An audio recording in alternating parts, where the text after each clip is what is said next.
Et les gens me revoient de retour. Je peux pas me retenir sur cette vidéo. Encore une fois, c'est une vidéo que je voulais pas faire, mais je me sens obligée de le faire. Alors, ce matin, je me lève, je veux aller sur mon marché. Il y a un voisin qui m'arrête pour me dire, il n'y a pas de marché. Il faut dire que, pour ce que ça va, moi, je viens en zone urbaine. Donc, effectivement, j'ai l'équivalent de la cité. On va dire cela comme ça. Donc, pas de marché. Ok. Alors, depuis ces dernières 24 heures, 48 heures, donc, j'ai regardé toutes les vidéos qui étaient sur les différents réseaux sur lesquels je suis.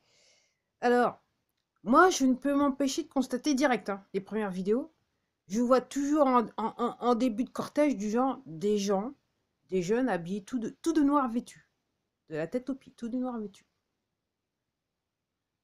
Ok, je sais pas. Et je me dis, et effectivement, je fais partie de ces gens qui se posent la question, comment on fait pour acheter, comment on fait pour trouver de l'argent pour acheter des stocks de feux d'artifice.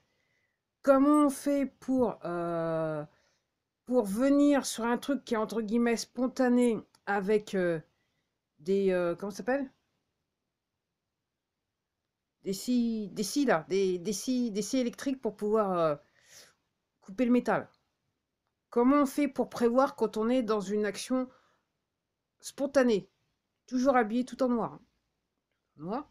Alors, j'entends que je regarde, hein, voilà, alors j'entends que effectivement, je fais partie de ces gens.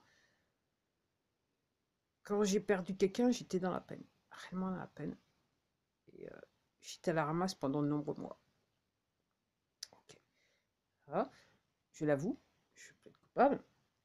Euh, Après, comment il est possible que, toujours encore, je regarde des vidéos, moi, je regarde, hein, je constate des grabats, des gros sacs de grabats qui sont livrés du côté de l'Élysée.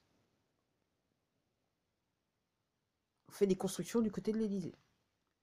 Aussi, je constate toujours, hein, moi je vais sur les murs de Magali Robin, entre autres, et puis d'autres, hein, je suis sur Telegram, je suis sur Twitter, donc je regarde, hein, voilà, j'essaye de voir ce qui se passe. Comment,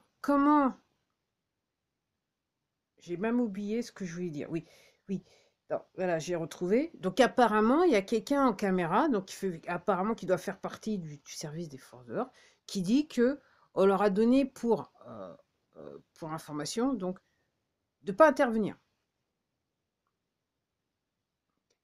Alors, pour ceux qui ont du mal à comprendre, alors je sais certains d'entre vous, si vous me regardez, c'est que vous êtes un petit peu sur le niveau supérieur, ok?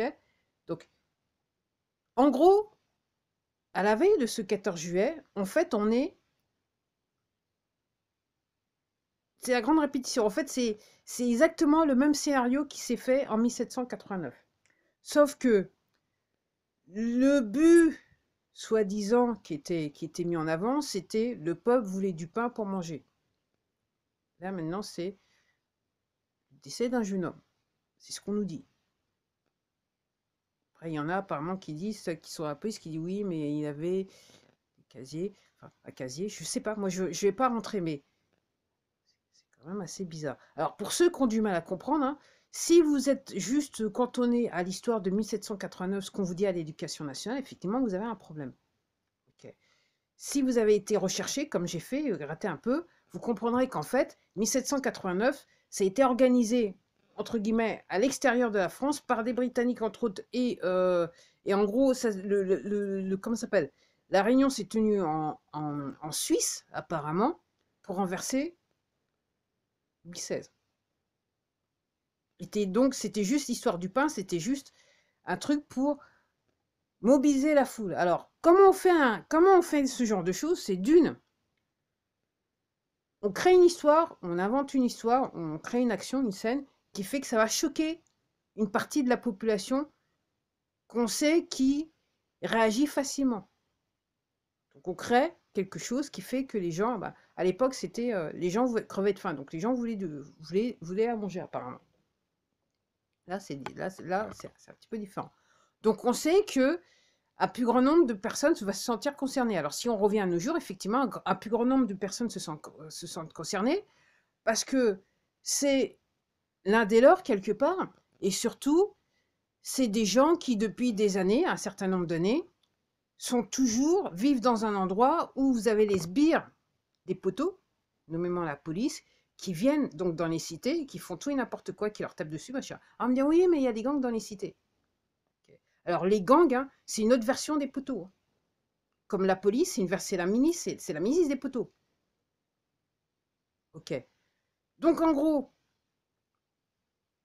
donc c'est ce groupe de personnes, donc soi-disant qui vit sur des allocations et tout ça, n'a aucun problème à se trouver des stocks de feux d'artifice, des scies sauteuses de je sais pas trop quoi, patati patata, pour aller déboîter les banques ou je dirais, comment ça s'appelle, ouvrir des devantures de magasins.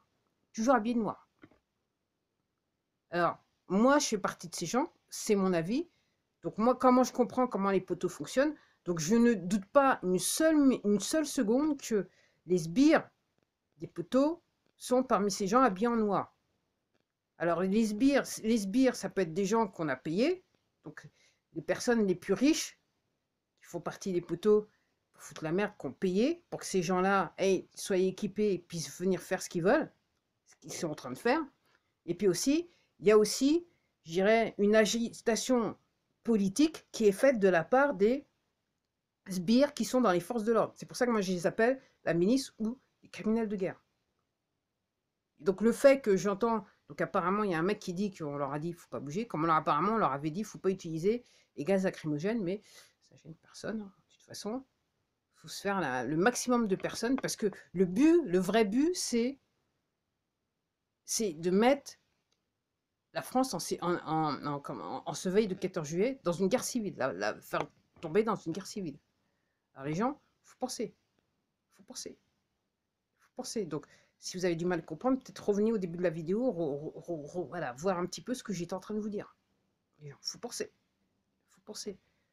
Alors, moi, j'ai un seul message pour les jeunes. Hein. C'est pas la peine de vous déplacer, les mecs. Parce qu'en gros, le même groupe de personnes qui vous envoient donc ces gens dans vos cités pour vous taper dessus, c'est eux qui sont là, qui sont en train de faire, de créer ce scénario pour que vous réagissiez. Et encore une fois, vous êtes encore une fois les dindons de la farce. Donc je ne doute pas, donc apparemment, la dernière fois que je regarde, apparemment il y aurait plus de 980 interpellations. Donc je ne doute pas que c'est pas réellement les mecs qui sont habillés en noir, tout de noir, qui vont être arrêtés, c'est effectivement les petits jeunes des cités, qui depuis 3 ans, alors il y a plus de 3 ans, mais particulièrement depuis 3 ans, effectivement, dans les cités, la vie doit être un petit peu dure. Donc 3 ans, il ne fallait pas, voilà. Pendant 2 ans, on a quasiment empêché les gens de sortir, là maintenant, ils ont de quoi se défouler. Et puis ils se sentent, je dirais, comment ça se dit, légitimés dans le sens que, bah, effectivement, encore une fois, c'est l'un des leurs. Donc faites attention les gens. Alors j'ai vu une vidéo où il y avait un père qui apparemment a été choper son fils, donc je sais pas trop, et en fait il l'a foutu dans le coffre de la voiture et a démarré. C'est intéressant. Donc les gens, c'est pas la peine de sortir. C'est les poteaux qui essaient de créer la guerre civile. Tout simplement. Moi je vous dis, voilà, vous retournez dans l'histoire, ok, 1789, et curieusement à la veille du 14 juillet. Alors, moi ce que je me demande, alors, effectivement, créer la guerre civile, déclarer un état d'urgence, ok, alors, encore une fois, la vraie question que je me pose, est-ce que l'armée française a été nettoyée? Est-ce qu'en essayant de déclarer un état d'urgence, on va se retrouver avec l'armée qui est dehors, mais en fait les mauvais éléments de l'armée? Ou est-ce qu'un autre scénario qui peut se produire, c'est que effectivement, ce scénario a été créé pour démontrer aux gens que, effectivement, on peut manipuler les gens à aller dans une guerre civile. Ok?